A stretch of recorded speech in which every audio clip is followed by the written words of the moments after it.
If the people in a business cannot make a decision about something that's absolutely critical to the business, say the appointment of a director, a new line of credit, the admission of a new member or a partner, when no decision can be made, that's deadlock, and that's the topic that I want to talk about today with you.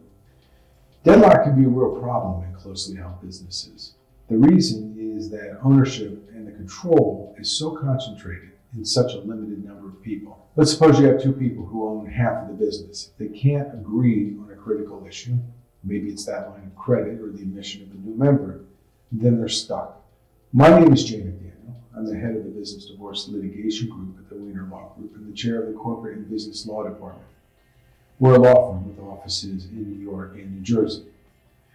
Please take a moment to subscribe to our YouTube channel and to like or comment on this video podcast. It helps me to get this information to others who might find it useful. You can also take a look at our blog, The Business Divorce Journal, for more information on business divorce. You can also reach me directly through that blog. Now, in a larger business that operates under majority rule with lots of owners, deadlock is rarely an issue. But in the closely held business, there are many more decisions that require more consensus. Often, on the biggest decisions, the agreement has to be unanimous. Deadlock in a closely held business is the inability of the owners to reach critical decisions, a decision that's necessary to the successful ongoing operation of the business. Deadlock prevents normal operations or paralyzes the company in critical decision. Courts will intervene when a company is deadlocked and the party that's seeking relief can demonstrate that the inability to make a decision is causing irreparable harm to the business.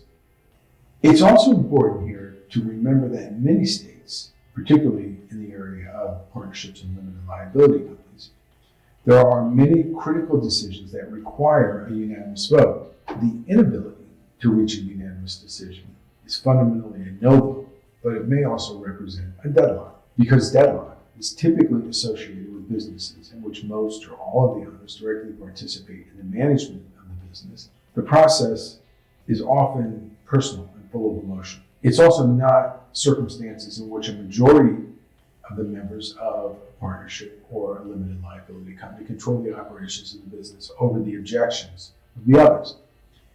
It's not personality conflicts, it's not tension among the owners. This requirement, however, for unanimous decision-making can give one of the minority members a minority veto. And here you have a holdout. The holdout's reasons maybe don't seem to make sense or be logical, but they can still exercise them. Now, when deadlock occurs, how do courts intervene? There are lawsuits, and the lawsuits that arise because of deadlock typically seek judicial dissolution of the entity.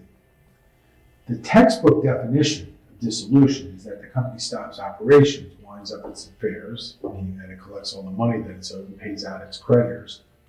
And then if there's anything left, that gets distributed to the owners. But the fact is that courts have a great deal of discretion in formulating a remedy to deadlock, and it's the rare case when a viable company closes its doors because of deadlock. What's more common are other remedies that courts may provide. These include, depending on the state, a compelled sale of a member's interest. Let me give you an example. There's a pretty well-known case out of Delaware involving a very successful business that's called TransPerfect. The original owners of the business were a man and a woman who had once been romantically involved, but no longer. After the breakup, they really couldn't tolerate each other. There was a lot of evidence of dysfunction, of spying on each other, of harassment, and most importantly, of the inability to make decisions because each owned half of the enterprise. The court did something in that case that's pretty unusual, in that it ordered the sale of a successful business as a going concern. Ultimately, in that case, the court decided that what made the most sense was to have one of the owners buy out the other, rather than selling it to a third party. So, for example, there can be circumstances in which a small factory is doing very well, but two of the three owners want to merge with a bigger company. The third owner says no. The answer may be for the court to step in and order the sale of the business or of the dissenting owner's interest in the business. It really depends on the circumstances. Those are some of the issues that you face when closely held businesses are deadlocked, and the deadlock is really causing harm to the business. Thanks for listening.